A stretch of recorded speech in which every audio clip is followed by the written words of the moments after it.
또 줍고 있네요. 오키 씨는 참 부지런해요. 나는 깜짝 놀라 뒤돌아봤어요. 치킨집 사장님이 서 있었는데 본인이 50살이라고 했던 그분이었죠.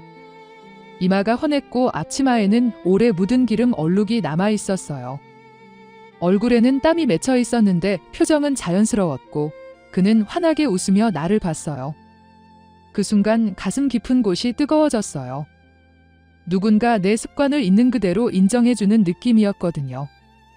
사실 그날 아침까지만 해도 나는 절망하고 있었어요. 일자리를 찾아 동네를 돌아다녔는데 슈퍼마켓 앞 구인 광고를 보고 들어갔더니 사장이 나를 위아래로 훑어보고는 고개를 저었거든요. 아마 낡은 카디건과 색바랜 바지 차림이 마음에 안 들었던 것 같았어요. 동네 식당에서는 나이를 묻더니 젊은 사람이 필요하다고 했고 세 군데째 문을 두드렸을 때는 입구에서부터 손사래를 쳤어요. 거울을 보지 않아도 알 수 있었어요.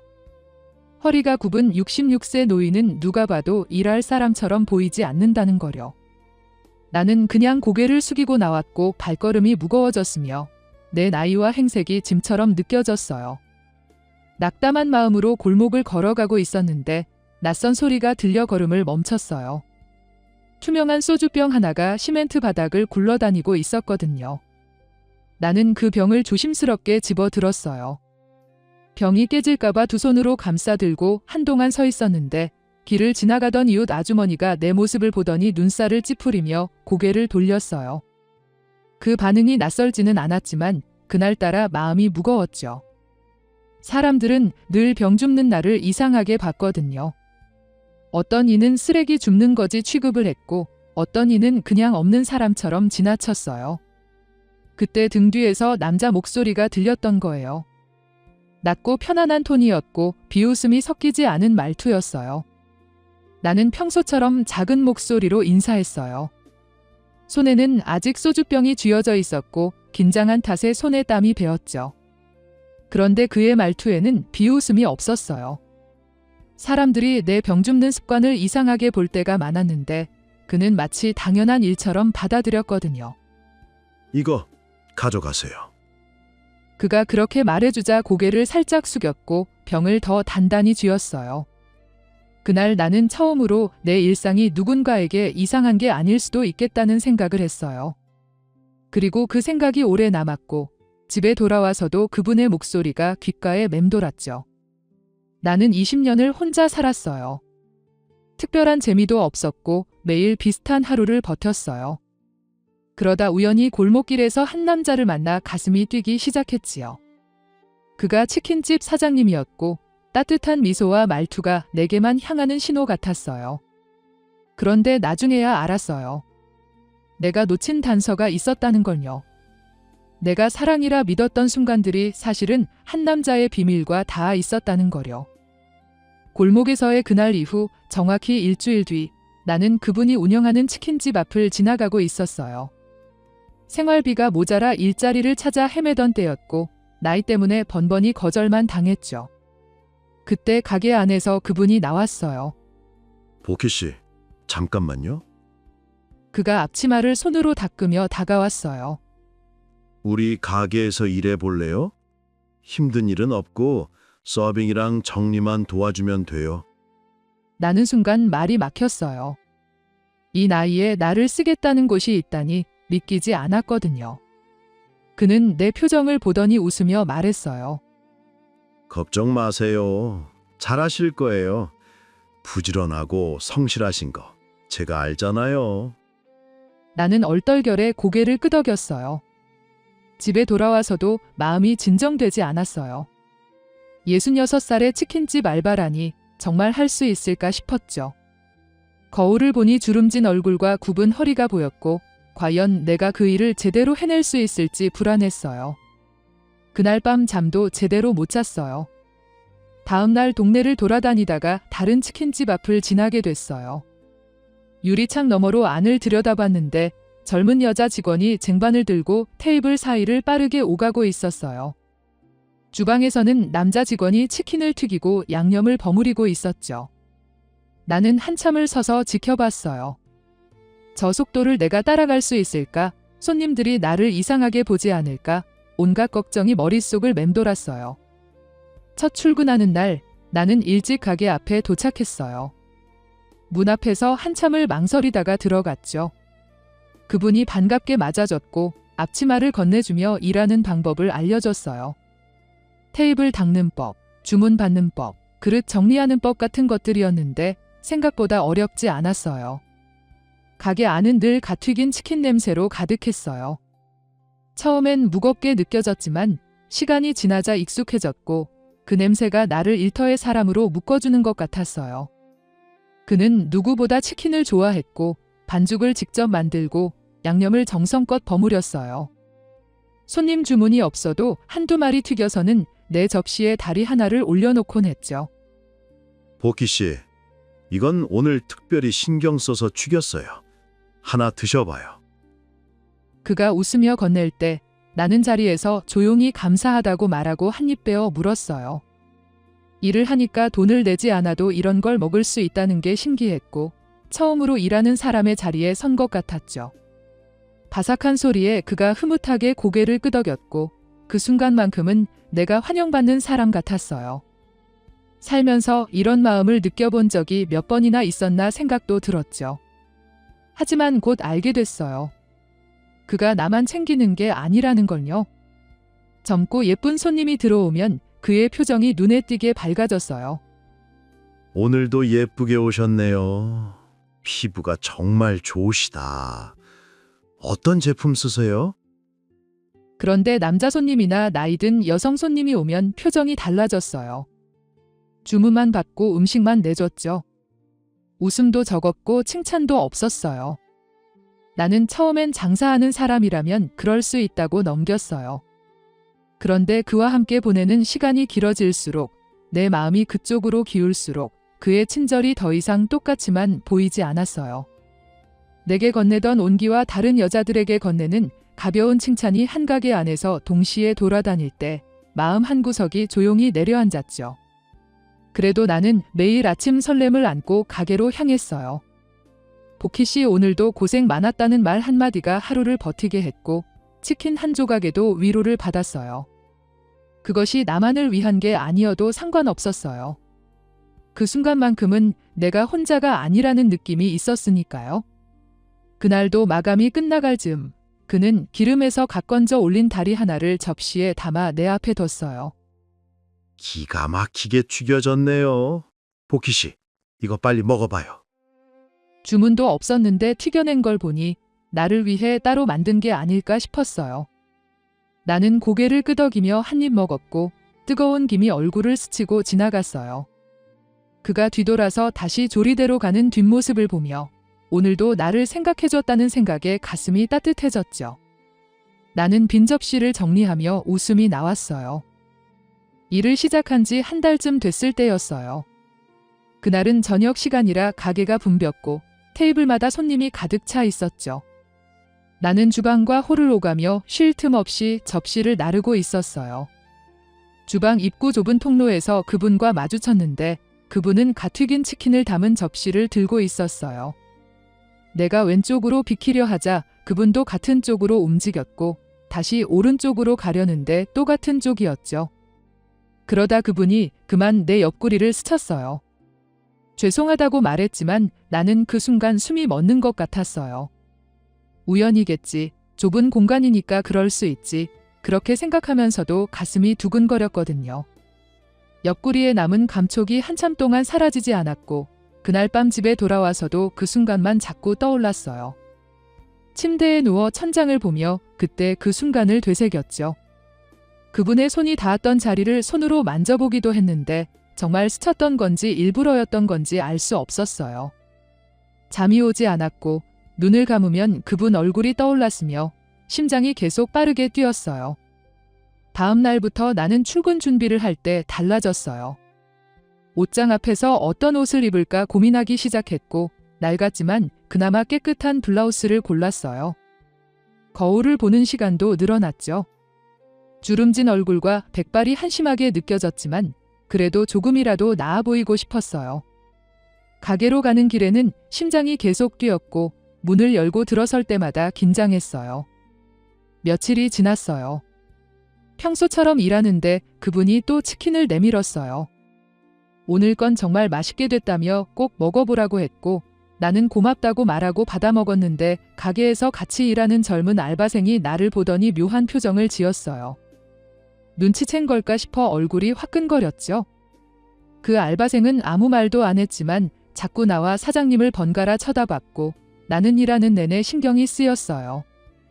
그날 오후 좁은 주방 통로를 지나가는데 그분이 반대편에서 오고 있었어요.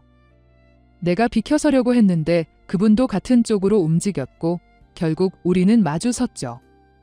잠깐만요 하면서 그분이 내 허리에 손을 얹었어요. 살짝 밀듯이 옆으로 비켜줬는데 손이 닿은 시간은 짧았지만 숨을 쉬는 것도 잊었고 그분이 지나간 후에도 한참을 그 자리에 서 있었어요. 그날 밤도 잠을 이룰 수 없었어요. 허리에 닿았던 그분 손의 온기가 아직도 남아있는 것 같았고 눈을 감으면 그 순간이 천천히 재생됐어요. 이건 우연이 아닐 수도 있겠다는 생각이 들기 시작했죠. 가슴이 계속 두근거렸고 새벽까지 뜬 눈으로 누워 있었어요. 일주일쯤 지나서였어요. 그날 저녁에는 젊은 커플 손님이 왔는데 둘이 마주 앉아서 치킨 하나를 나눠 먹으며 웃고 있었어요. 남자가 여자 입에 치킨을 넣어주자 여자가 부끄러워하며 고개를 숙였고 두 사람 다 행복해 보였죠. 나는 그 모습을 보며 부러웠어요. 나도 저렇게 누군가와 마주 앉아 밥을 먹어본 적이 있었나 싶었거든요. 손님들이 다 가고 정리를 하는데 그분이 다가와서 말했어요. 보키 씨 앞치마 끈이 풀렸다고. 그리고는 내 뒤로 돌아가서 끈을 묶어주었어요. 목덜미 근처에서 그분의 손이 스쳤고 숨소리가 가까이 들렸어요. 다 됐다는 목소리가 귓가에서 들릴 때 나는 다리에 힘이 풀렸고 테이블을 붙잡지 않았으면 주저앉을 뻔했어요. 그날 밤은 더 심했어요. 목덜미가 계속 간지러웠고 그분의 숨소리가 귓가에 맴돌았으며 이불을 뒤집어 썼다가 다시 걷어차기를 반복했어요. 확실해, 이분이 나를 좋아하는 거야. 그렇게 생각하니까 잠은 더 오지 않았고 심장은 더 빠르게 뛰었어요. 그때부터 나는 다른 직원이나 손님들 눈치를 보기 시작했어요. 우리 사이를 누가 알아챌까봐 조마조마했고 그분이 내게 말을 걸 때마다 얼굴이 붉어지는 게 들킬까봐 고개를 숙였어요. 일하는 내내 긴장했고 그분이 가까이 오면 손이 떨렸으며 실수할까봐 더 조심스러웠죠. 다음 날 출근할 때는 더 긴장했어요. 가게 문을 열고 들어서는데 심장이 빨리 뛰었죠. 그분이 평소처럼 웃으며 맞아줬고 나는 어색하게 인사했어요. 그날 저녁 마감 시간이 다 되어 손님이 없을 때였어요. 그분이 갓 튀긴 치킨을 접시에 담아 건네줬고 접시를 봤는데 손가락이 또 스쳤어요. 그분도 놀란 듯 잠깐 멈칫했고 우리 눈이 마주쳤죠. 그 순간 나는 완전히 확신했어요. 이분은 나를 좋아하는 게 맞다고, 틀림없다고요. 그날 밤 집에 돌아와서도 흥분이 가라앉지 않았어요. 거울 앞에 서서 내 모습을 봤는데 주름진 얼굴에도 불구하고 뭔가 달라 보였어요. 눈빛이 살아있었고 볼에 홍조가 돌았으며 입가에 미소가 번졌어요. 처음으로 누군가 나를 여자로 봐준다는 생각에 행복했거든요. 그렇게 확신하고 나서 나는 달라졌어요. 출근할 때마다 설렜고 그분을 볼 때마다 가슴이 두근거렸는데 그분도 달라진 것 같았거든요. 전보다 자주 말을 걸었고 내 곁에 더 오래 머물렀으며 오늘 날씨가 좋던데 집에 가는 길 괜찮냐고 물어보기도 했어요. 쉬는 날엔 뭐 하냐며 혼자 있으면 심심하지 않냐고 했는데 이런 말들이 그냥 친절한 게 아니라 나에 대한 관심이라고 믿었어요. 나도 조금씩 용기를 내서 걷는 게 좋다고 집에서 주로 책을 본다고 대답했지만 거짓말이었죠. 집에서 책을 본 적은 거의 없었지만 뭔가 교양 있어 보이고 싶었고 그분 눈에 조금이라도 괜찮은 사람으로 보이고 싶었거든요. 마감 후에도 둘이 있는 시간이 늘어났어요. 예전에는 정리가 끝나면 바로 퇴근했는데 이제는 그분이 술 한잔하며 이야기를 나누자고 했고 나도 거절하지 않았어요. 가게 안 작은 테이블에 마주 앉아 소주잔을 기울이며 하루 이야기를 나눴는데 그분은 어릴 적 이야기도 들려주고 치킨집을 하게 된 이유도 말해줬어요. 나는 고개를 끄덕이며 듣다가 가끔 내 이야기도 조금씩 꺼냈고 그분은 귀 기울여 들어줬어요. 어느 날은 그분이 내 이름을 그냥 복희라고 불렀어요. 복희 씨가 아니라 복희. 그렇게 부르는 순간 심장이 멎는 것 같았어요. 나는 얼굴이 붉어져서 잔만 들여다봤는데 그분이 웃으며 괜찮냐고 물었고 나는 고개만 끄덕였죠. 그날부터 그분은 늘 복희 씨라고 불렀고 나는 그 이름이 그분 입에서 나올 때마다 설렜어요. 손이 자주 스쳤어요. 잔을 주고받을 때, 안주 접시를 나눠 먹을 때, 그럴 때마다 전기가 흐르는 것 같았고 나는 숨을 고르게 됐어요. 그분도 느꼈는지 눈을 마주치며 웃었고 나는 고개를 돌렸지만 입가에는 미소가 번졌어요.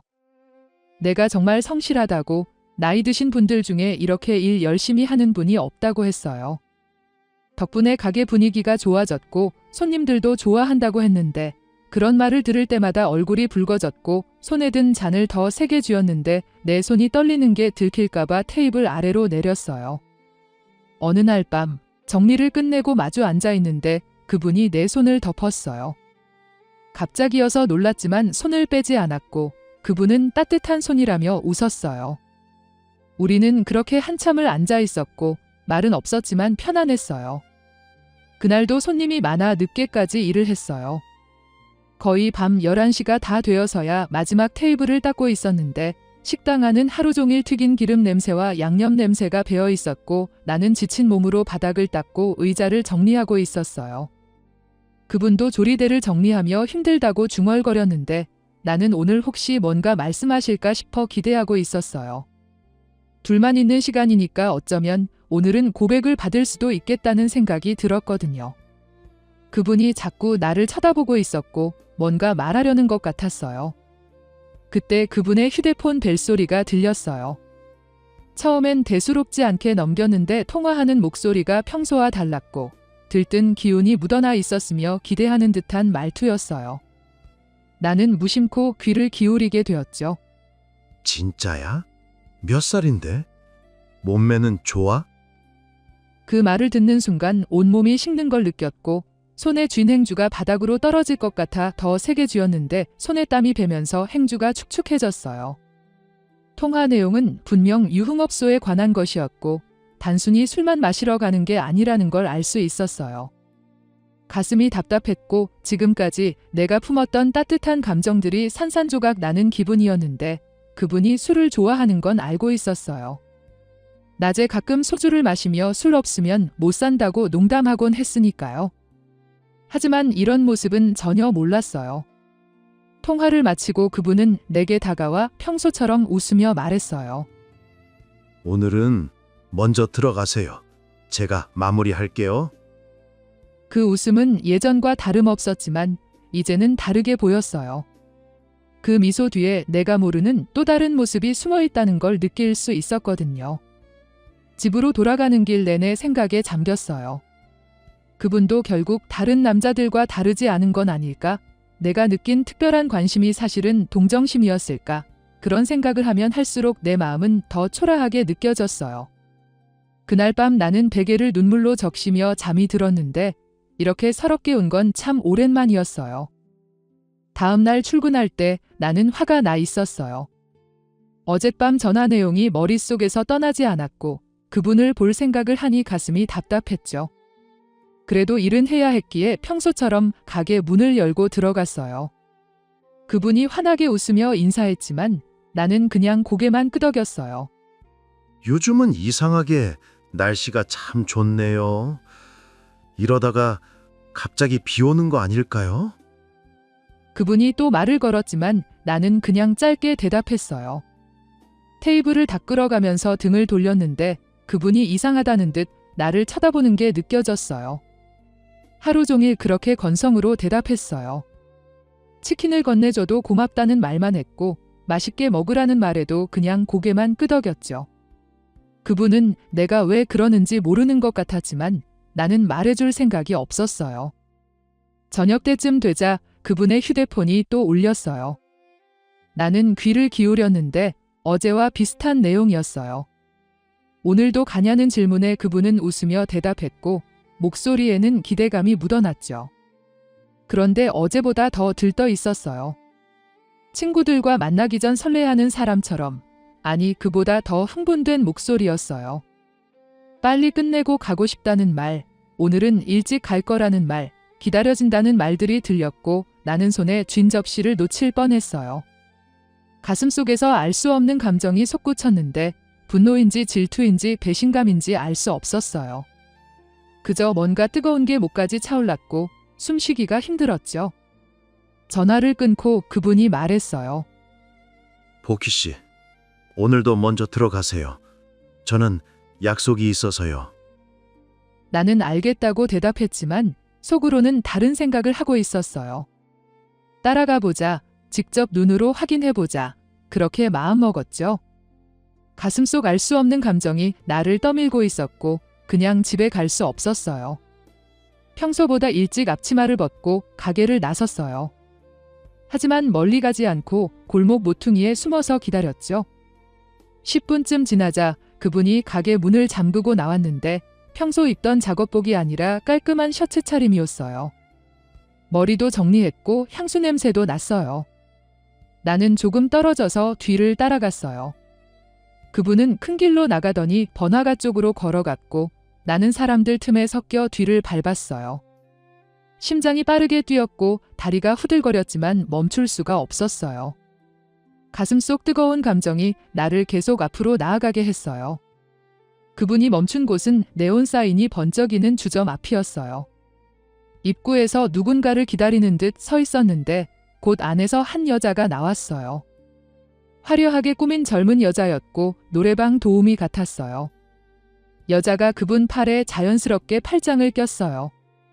그분은 웃으며 괜찮다고 했고 두 사람은 함께 주점 안으로 들어갔어요. 친밀해 보였고 익숙해 보였어요.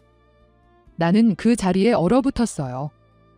차가운 바람이 얼굴을 스쳤지만 느껴지지 않았고 주변이 시끄러웠지만 아무 소리도 들리지 않았어요. 그저 방금 본 장면만 머릿속에서 계속 재생됐죠. 집으로 돌아가는 길은 기억나지 않아요.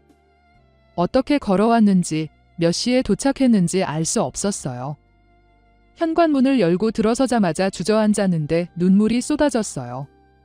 분노와 배신감이 한꺼번에 밀려왔어요. 내가 바보였다는 생각, 이 나이에 무슨 착각을 했나 싶은 자괴감, 그리고 그분에 대한 실망감이 뒤섞였죠. 손을 스치고 허리를 만지고 앞치마 끈을 묶어줬던 모든 순간들이 거짓말처럼 느껴졌어요. 한참을 울고 나니 목이 말랐어요. 술이라도 한 잔 마시고 자고 싶었는데 냉장고를 열어보니 김치밖에 없었어요. 평소 같으면 편의점은 비싸니까 참았을 텐데 그날은 그런 생각도 들지 않았어요. 홧김에 현관문을 열고 나왔죠. 집 근처 편의점으로 걸어가는데 멀리서 익숙한 모습이 보였어요. 편의점 앞 파라솔 테이블에 그분이 앉아 있었고 아까 그 여자도 함께였어요. 둘은 맥주를 마시며 웃고 있었죠. 나는 황급히 몸을 돌렸어요. 들키면 안 된다는 생각뿐이었고 골목 사이로 몸을 숨긴 채 반대 방향으로 걸었어요. 숨이 차고 다리가 떨렸지만 걸음을 멈출 수 없었어요. 반대편 편의점에 도착해서 맥주 한 캔을 샀어요. 그리고 그 편의점 앞 테이블에 앉아 멀리 그쪽을 지켜봤죠. 두 사람은 여전히 웃고 있었고 여자가 그분 어깨에 머리를 기댔으며 그분은 여자 허리에 팔을 두르고 있었어요. 맥주를 한 모금 마셨는데 쓴맛만 느껴졌어요. 목구멍으로 넘어가는 게 아니라 가슴속으로 쏟아지는 것 같았죠. 두 사람이 깔깔거리며 웃는 모습을 보니 더 이상 참을 수가 없었어요. 집으로 돌아오면서 결심했어요. 그만두겠다고, 더 이상 그 가게에서 일하지 않겠다고 마음먹었죠. 이런 수모를 겪을 필요는 없으니까요. 그만두겠다고 결심했지만 현실은 달랐어요. 당장 다음 달 월세를 내야 했고 생활비도 필요했죠. 다른 일자리를 구하려 해도 나이 때문에 받아주는 곳이 없을 게 뻔했어요. 결국 며칠 후 다시 가게 문을 열고 들어갔어요. 그분은 반가워하며 어디 아팠냐고 연락이 안 돼서 걱정했다고 말했어요. 나는 몸이 안 좋았다고 죄송했다고 사정을 얘기한 뒤 평소처럼 앞치마를 두르고 일을 시작했죠. 며칠간은 서먹했어요. 나는 최대한 거리를 두려 했고 그분도 조심스러워하는 것 같았어요. 하지만 시간이 지나면서 다시 예전처럼 돌아갔고 그분은 또 치킨을 건네주고 말을 걸었어요. 어느 날 마감 후 그분이 평소와 달랐어요. 조리대를 닦으면서 자꾸 나를 쳐다보다가 시선을 돌리기를 반복했고 뭔가 말하려다가 입을 다물곤 했죠. 그분이 복희 씨 하고 불렀다가 말을 멈췄어요. 손으로 머리를 극적이더니 복희 씨는 뭐랄까 하고 말끝을 흐렸는데 나는 테이블을 닦다 말고 그분을 봤어요. 그분 얼굴이 붉어져 있었죠. 친구 같다고 말했다가 아니 친구는 아니고 하며 말을 더듬었어요. 평소에 손님들 앞에서 능글맞게 말하던 모습과는 전혀 달랐죠. 복희 씨는 생각보다 젊어 보인다고 나이는 중요하지 않다고 말하며 테이블을 손으로 두드렸어요. 시선은 자꾸 다른 곳으로 향했고 손은 계속 움직였어요. 처음 봤을 때부터 뭔가 달랐다고 했어요. 병 줍는 거. 다른 사람들은 이상하게 봤지만 자기는 그게 참 좋아 보였다고요. 성실하고 조용한데 또 외롭지 않은 척하는 모습이 계속 생각났다고, 일 시작하고 나서는 더 그랬다고, 복희 씨 덕분에 가게 오는 게 좋았다고 말했어요. 21번 크게 쉬더니 그분이 드디어 내 눈을 똑바로 보며 말했어요. 복희 씨, 저는 복희 씨가 좋아요. 그 순간 머릿속이 하얘졌어요. 편의점 앞에서 여자랑 웃던 모습, 팔짱 끼고 들어가던 장면이 떠올랐지만 지금 이 순간 그분이 나를 좋아한다는 말이 너무 강렬해서 다른 생각을 할 수가 없었어요. 나도 좋다고 대답했어요. 떨리는 목소리로 나도 사장님이 좋다고 말했는데 말을 하고 나니 더 떨렸어요. 그분이 환하게 웃으며 다가와서 내 손을 잡았고 손이 따뜻했지만 나는 어떻게 해야 할지 몰라 가만히 있었어요. 집으로 돌아오는 길 내내 정신이 없었어요. 수십 년 만에, 아니 평생 처음으로 누군가에게 이런 말을 들었는데 믿기지 않았거든요. 현관문을 열고 들어서서도 멍하니 서 있었고 거울을 보니 내 얼굴이 붉어져 있었어요. 침대에 누웠지만 잠이 오지 않았어요. 기쁘기도 했고 두렵기도 했어요. 앞으로 뭘 해야 하는지 전혀 알 수가 없었고 편의점 앞 여자 생각도 자꾸 떠올랐지만 그분이 나를 좋아한다고 했으니까 그 말을 믿고 싶었어요. 다음 날 출근할 때는 더 긴장했어요. 어떻게 행동해야 할지, 뭐라고 인사해야 할지 몰라서 가게 앞에서 한참을 서 있었죠. 문을 열고 들어가니 그분이 평소처럼 웃으며 인사했고 나는 어색하게 고개만 끄덕였어요. 처음 며칠은 조심스러웠어요. 그분은 마감 후에만 내 손을 잡았고 눈치를 보며 주변을 살폈어요. 나도 떨리는 마음으로 그 손을 잡았지만 언제 놓아야 할지 몰라 어색했죠. 하지만 일주일쯤 지나자 그분이 달라졌어요. 손님이 있는데도 내 어깨에 손을 올렸고 내가 놀라 쳐다보면 뭐 묻었다며 웃었어요. 어느 날은 손님 앞에서 내 얼굴로 손을 가져오더니 이러다 머리카락 떨어지겠어요. 하면서 머리카락을 자연스럽게 귀 뒤로 넘기며 정리해줬어요. 나는 얼굴이 붉어져서 고개를 돌렸어요. 손님들이 보고 있었거든요.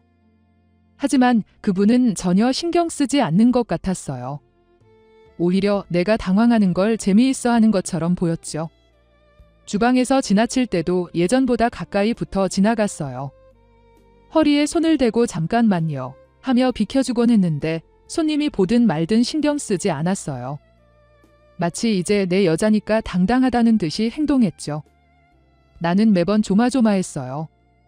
손님들이 이상하게 보지 않을까, 소문이 나지 않을까 걱정했지만 동시에 좋기도 했어요.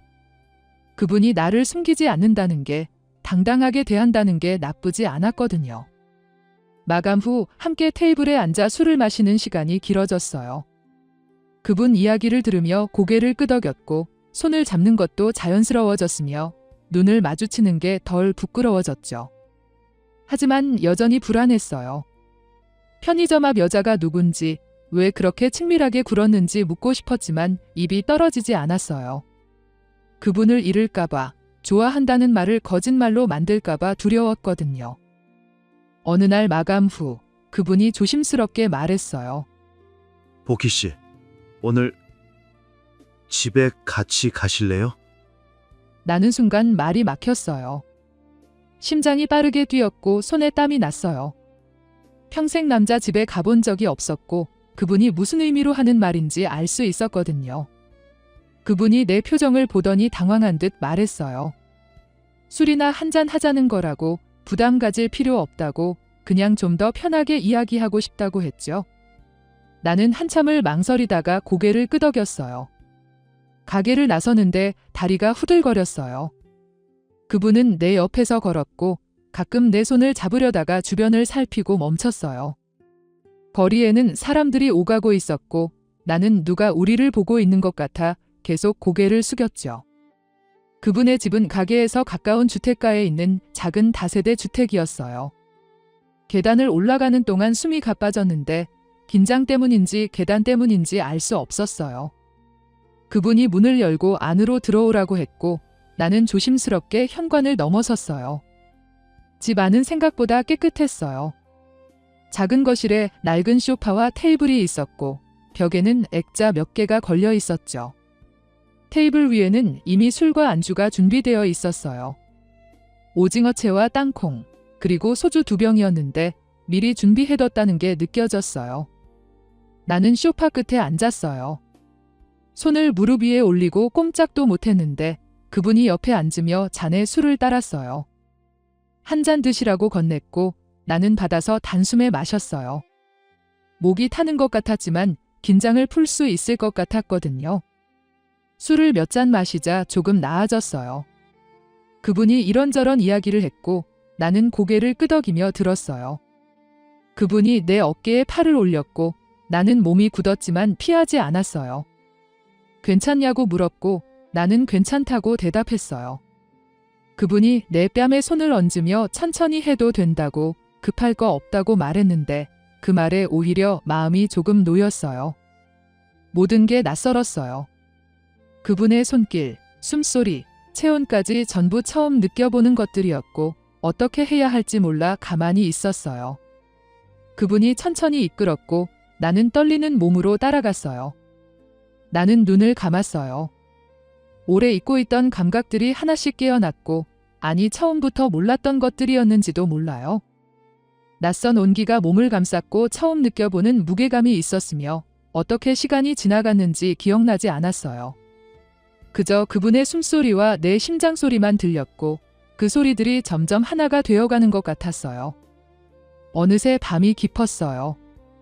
그분은 옆에서 잠들었고 나는 천장을 보며 누워 있었어요. 지금 내가 무엇을 한 건지, 이게 맞는 건지 온갖 생각이 머릿속을 맴돌았죠. 부끄럽기도 했고 후회도 됐지만 동시에 외롭지 않았어요. 새벽이 될 때까지 잠을 이루지 못했어요. 그분의 고른 숨소리를 들으며 오늘 하루를 되짚었는데 불안과 설렘이 뒤섞여 있었어요. 확실한 건 그 순간만큼은 내가 혼자가 아니었다는 사실이었어요. 동이 트기 시작할 무렵 그분이 눈을 떴어요. 나를 보더니 웃으며 잘 잤냐고 물었는데 나는 고개를 끄덕였어요. 그분이 일어나서 물 한 잔을 가져다 줬고 나는 받아 마셨어요. 집으로 돌아가는 길, 아침 해가 밝았어요. 거리는 조용했고 사람들이 하나둘 나타나기 시작했어요. 출근하는 사람들, 조깅하는 사람들, 신문 배달하는 사람들이 지나갔지만 아무도 나를 쳐다보지 않았어요. 그게 이상했어요. 나는 어제와 완전히 다른 사람이 된 것 같은데 세상은 그냥 평소처럼 돌아가고 있었거든요. 지난밤 일들이 꿈처럼 느껴졌어요. 정말 일어난 일인지 상상한 건지 구분이 안 됐죠. 그분의 손길, 속삭임, 온기가 아직도 몸에 남아있는 것 같았지만 동시에 너무 비현실적이었어요. 나 같은 사람에게 이런 일이 일어날 수 있나 싶었어요. 집에 도착해서 현관문을 열고 들어섰어요. 익숙한 냄새, 익숙한 풍경이었지만 모든 게 낯설게 느껴졌어요. 거울 앞에 섰는데 똑같은 주름진 얼굴, 똑같은 백발이 보였어요. 뭔가 달라졌을 거라고 기대했는데 아무것도 변하지 않았어요. 침대에 누웠어요. 방금 떠나온 그분의 침대가 생각났고 그분의 체온이 그리웠어요. 눈을 감으니 다시 그 순간들이 떠올랐고 얼굴이 뜨거워졌어요.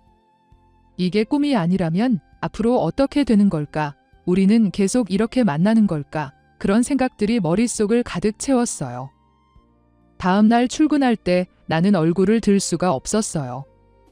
가게 문을 열고 들어서는데 온몸이 뜨거웠고 그분과 눈이 마주칠까봐 고개를 숙였어요. 그런데 그분은 평소와 다름없이 환하게 웃으며 인사했어요.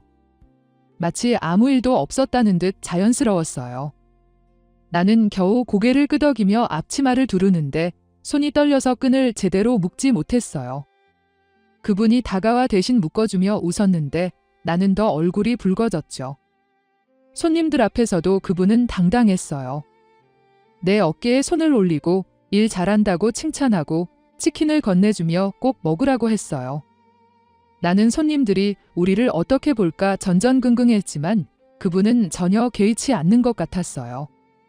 며칠이 지나자 그분이 더 자주 부르기 시작했어요. 처음에는 일주일에 한두 번이었는데 곧 격일로 그러다 매일 밤 집으로 가자고 했어요. 마감하고 정리를 끝내면 어김없이 오늘도 우리 집 갈까요? 하고 물었고 나는 거절할 수 없었어요. 그분의 집이 점점 익숙해졌어요. 현관 들어서는 것도 소파에 앉는 것도 술잔을 나누는 것도 자연스러워졌죠. 그분은 매번 나를 안으며 좋아한다고 말했고 나도 같은 말을 돌려주었어요. 하루에 한 번씩 사랑을 확인하는 것 같았어요. 행복했어요. 아침에 눈을 뜨면 그분 생각이 났고 출근길에는 설렜으며 일하는 내내 그분을 보는 게 좋았어요. 마감 후 함께 집으로 가는 길은 늘 두근거렸고 함께 보내는 밤은 따뜻했죠. 그런데 어느 날 저녁 시간에 가게로 한 여자가 들어왔어요. 화려하게 꾸민 젊은 여자였는데 순간 숨이 멎었어요. 편의점 앞에서 봤던 바로 그 여자였거든요. 여자는 가게 안을 둘러보더니 그분을 발견하고 환하게 웃었어요. 그분도 여자를 보더니 잠깐 당황한 표정을 지었지만 곧 웃으며 다가갔어요. 아잉, 오빠 여기서 이러시는 거예요? 찾기 힘들었잖아요.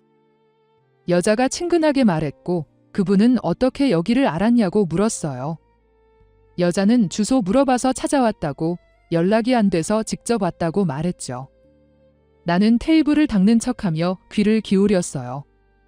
손에 쥔 행주가 축축하게 젖었고 심장이 빠르게 뛰었어요. 그분은 여자를 가게 밖으로 데리고 나가며 잠깐만 기다리라고 했고 두 사람은 밖에서 이야기를 나누기 시작했어요. 유리창 너머로 두 사람이 보였어요. 여자는 뭔가 제잘거렸고 그분은 고개를 끄덕이거나 저었어요. 표정은 잘 보이지 않았지만 여자가 그분 팔을 잡는 게 보였어요. 그분은 손을 뿌리치지 않았어요. 나는 그 자리에 서서 지켜볼 수밖에 없었어요. 손님들이 주문했지만 제대로 듣지 못했고 치킨을 내줄 때도 접시를 떨어뜨릴 뻔했어요. 머릿속이 하얘졌고 가슴이 답답했어요. 한참 후 그분이 들어왔어요. 여자는 떠났고 그분은 평소처럼 웃으며 조리대로 갔어요. 나는 묻고 싶었어요.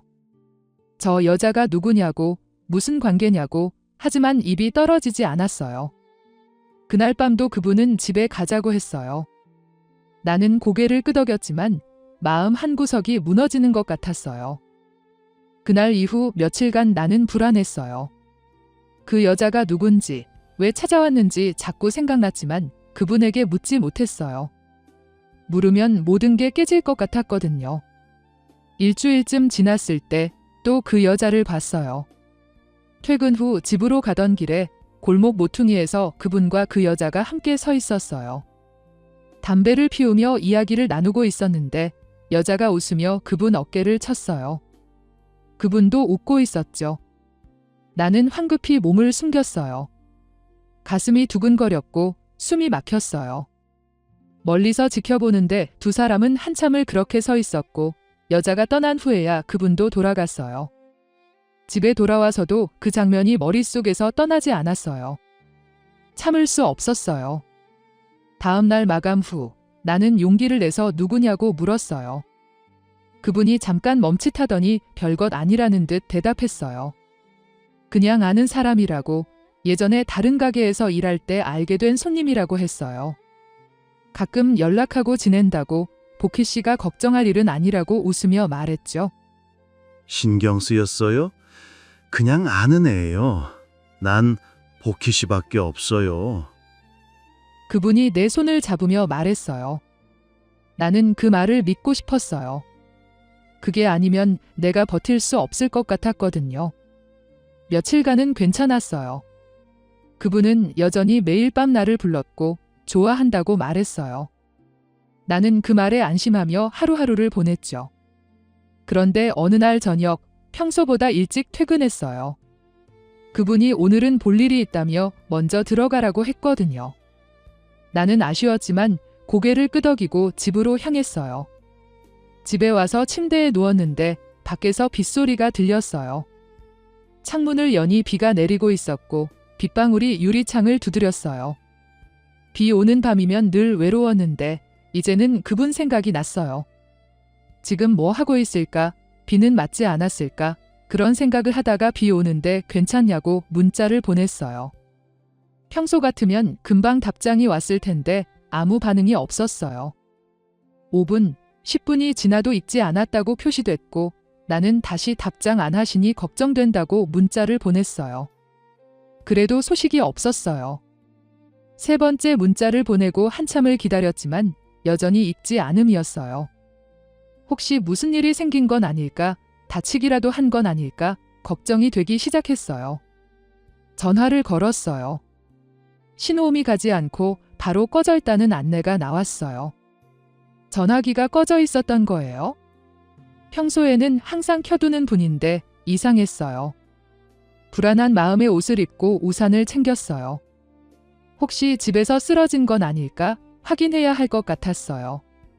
비를 맞으며 그분 집으로 향했는데 골목이 어두웠고 가로등 불빛만 희미하게 비쳤어요. 그분 집이 있는 골목으로 접어드는데 앞쪽에 두 사람이 보였어요. 우산도 없이 비를 맞으며 서로 껴안고 있었어요. 캄캄한 골목에서 애정 행각을 펼치고 있었던 거예요. 가까이 다가가니 그게 누군지 알 수 있었어요. 그분이었어요. 그리고 그 여자였죠. 두 사람은 비에 젖은 채로 입을 맞추고 있었고 그분 손이 여자 허리를 감싸고 있었어요. 나는 그 자리에 얼어붙었어요. 우산이 손에서 미끄러져 떨어졌지만 느끼지 못했어요. 빗물이 얼굴을 타고 흘러내렸지만 눈물인지 빗물인지 구분할 수 없었어요. 모든 게 무너졌어요. 그분이 했던 말들, 좋아한다는 고백, 함께 보낸 밤들, 전부 거짓말이었어요. 나는 그저 놀이개였던 거예요. 60대 노인을 가지고 논 거였어요. 나는 몸을 돌려 걸었어요. 비명도 지르지 않았고 소리도 내지 않았어요. 그냥 걸었어요. 집이 어디인지도 모른 채 계속 걸었고 온몸이 흠뻑 젖었지만 상관없었어요. 아무것도 느껴지지 않았거든요. 다음 날 아침 나는 침대에 누운 채로 천장을 봤어요. 출근해야 할 시간이 지났지만 몸을 일으킬 수가 없었어요. 그만둘까? 아니면 마지막으로 한 번 더 얼굴을 볼까? 온갖 생각이 머릿속을 맴돌았죠. 결국 일어났어요. 그냥 끝낼 수는 없었어요. 직접 확인하고 직접 끝내야 할 것 같았거든요. 가게 문을 열고 들어서는데 그분이 평소처럼 웃으며 인사했어요. 늦었다고 어디 안 좋냐고 물었지만 나는 아무 대답도 하지 않고 앞치마를 두르고 일을 시작했어요. 테이블을 닦고 주문을 받고 접시를 나르면서도 그분을 쳐다보지 않았어요. 그분이 이상함을 눈치챘는지 다가와서 왜 그러냐고 무슨 일 있냐고 물었어요. 나는 고개를 저으며 아무것도 아니라고 그냥 몸이 좀 안 좋다고 말했죠. 그분은 그러냐며 고개를 끄덕였지만 계속 나를 살폈어요. 점심시간이 지나고 손님이 뜸해졌을 때 그분이 화장실에 갔어요. 나는 잠깐 망설이다가 조리대 위에 놓인 그분의 휴대폰을 집어 들었어요. 손이 떨렸지만 멈출 수 없었어요. 문자함을 열었더니 맨 위에 그 여자 이름이 있었어요. 눌러보니 문자 내용이 나타나는데 내 눈을 의심했어요. 어젯밤이 좋았다는 말, 비 맞으면서 한 게 진짜 어땠다는 말, 오늘 밤도 보고 싶다는 말들이 오갔어요. 그리고 복희 씨 눈치 안 보고 만나고 싶다는 말도 있었죠. 더 읽을 수 없었어요. 화장실 쪽에서 물 내리는 소리가 들렸고 나는 황급히 여자의 전화번호를 손에 적었어요. 휴대폰을 원래 자리에 놓고 테이블을 닦는 척했죠. 그날 하루가 어떻게 지나갔는지 기억나지 않아요. 퇴근하고 집에 와서 손에 적힌 번호를 보며 한참을 앉아 있었어요. 그리고 전화를 걸었어요. 여자의 목소리는 밝고 젊었어요. 나는 복희라고 사장님하고 일한다고 말했는데 여자가 웃었어요. 아, 그 할머니냐고 사장님이 말했다고 가게에서 일한다고 들었다고 했어요. 여자는 전혀 당황하지 않았어요. 오히려 재미있다는 듯 내 나이를 물었고 66살이라고 대답하자 진짜 노인네라고 자기는 40대인데 양심도 없다고 그 나이에 무슨 짓이냐고 말했어요. 가슴이 무너지는 것 같았어요. 여자와의 관계가 아니었어요. 내 나이, 내 모습, 내가 이 짓을 하고 있다는 사실 자체가 비참했어요. 여자는 웃으며 말했어요. 그냥 할머니나 가지라고 자기는 남자가 많다며 그렇게 말하고 전화를 끊었어요. 나는 휴대폰을 쥔 채로 얼어붙었어요. 그때 내 휴대폰이 울렸어요. 그분이었어요. 나는 받지 않았지만 계속 전화가 왔고 문자도 왔어요. 만나자고, 지금 당장 만나자고 했어요. 나는 대답하지 않았지만 곧 현관문을 두드리는 소리가 들렸어요. 문을 열자 그분이 서 있었어요. 얼굴이 붉어져 있었고 화가 난 듯 했어요. 이게 무슨 짓이에요? 왜 그 여자한테 전화했어요? 그분이 소리를 질렀어요. 전화번호는 어떻게 알았냐고, 내 폰 봤냐고 계속 소리를 지르는데 나는 아무 말도 하지 못하고 서 있었죠. 참았던 게 터져버렸어요. 그냥 울기 시작했고 그분이 잠깐 멈칫하더니 한숨을 쉬었어요. 미안하다고, 소리 질러서 미안하다고 말했어요. 그 여자는 아무것도 아니라고, 그냥 잠깐 스친 거라고 했죠. 그분이 내 어깨를 잡으며 말했어요. 난 복희 씨만 생각해요. 진짜예요. 우리 집 가요. 나는 고개를 들어 그분을 봤어요. 여전히 환하게 웃고 있었고 따뜻해 보였어요. 하지만 이제는 알았어요. 그 웃음 뒤에 뭐가 숨어 있는지, 그 따뜻함이 얼마나 가벼운 건지요. 그날 밤 나는 그분과 함께 갔어요. 마지막이 될 거라고 생각했지만 그분이 다시 좋아한다고 말하고 그 여자는 아무것도 아니라고 말하니까 나는 또 믿었어요. 며칠이 지났어요. 평소처럼 일했고 그분은 여전히 치킨을 건네줬으며 마감 후에는 함께 술을 마셨어요. 모든 게 예전으로 돌아간 것 같았어요. 그런데 어느 날 오후 손님이 적은 시간에 나는 화장실에 갔어요. 손을 씻고 거울을 보는데 거울 속 내 얼굴이 낯설게 느껴졌어요. 주름진 얼굴, 백발, 지친 눈빛을 보며 한참을 서 있었죠. 화장실을 나와 홀로 들어서는데 그 여자가 가게 안에 서 있었어요. 그리고 그분이 그 여자 앞에 무릎을 꿇고 있었어요. 빌고 있었어요. 한 번만 더 기회를 달라고, 다시는 안 그러겠다고, 제발이라고 말하고 있었어요. 여자는 팔짱을 끼고 내려다보며 한숨을 쉬고 있었고 그분은 계속 고개를 숙이며 빌었어요. 나는 그 자리에 서서 지켜봤어요. 아무 말도 나오지 않았고 아무 생각도 들지 않았어요. 그저 그 장면이 눈에 들어왔을 뿐이었어요. 그분이 내 존재를 눈치채지 못한 채 계속 빌고 있었고 나는 천천히 뒤돌아서서 조리대로 갔어요. 앞치마 끈을 풀었고 깔끔하게 접어서 의자 위에 걸었어요. 주변을 둘러보니 내가 닦았던 테이블, 내가 서빙했던 접시들이 보였어요. 가게 문을 열고 나왔어요. 뒤에서 아무 소리도 들리지 않았고 나는 고개를 돌리지 않았어요. 사장은 결국 뒤따라 나오지 않았어요. 길을 걸었어요. 어디로 가는지 알 수 없었지만 그냥 걸었어요. 하늘을 보니 구름이 천천히 흘러가고 있었고 해가 기울어가고 있었어요. 모든 게 끝났어요. 그분과의 관계도, 가게 일도, 짧았던 설렘도 다 끝났어요. 하지만 이상하게 마음이 가벼웠어요. 분노도 없었고 원망도 없었어요. 그저 담담했어요. 처음부터 내 착각이었어요. 누군가에게 특별할 수 있다고 믿었던 게 잘못이었죠. 그분은 원래 그런 사람이었고 나는 그저 지나가는 여자 중 하나였을 뿐이었어요. 걸으며 생각했어요. 내 인생이 뭐였나? 혼자 살았고 혼자 늙었고 이제 또 혼자가 됐네. 그런 생각들이 스쳤지만 슬프지는 않았어요. 원래 내 자리로 돌아온 거니까요. 하늘을 보며 걸었어요. 구름은 계속 흘러갔고 바람이 불었어요. 나는 걸으며 생각했어요. 이제 다시 혼자가 되었다고, 원래 내 자리로 돌아왔다고요?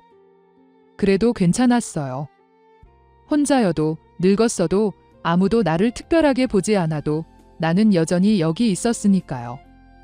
하늘은 여전히 푸르렀고 바람은 여전히 불었으며 나는 여전히 걷고 있었어요.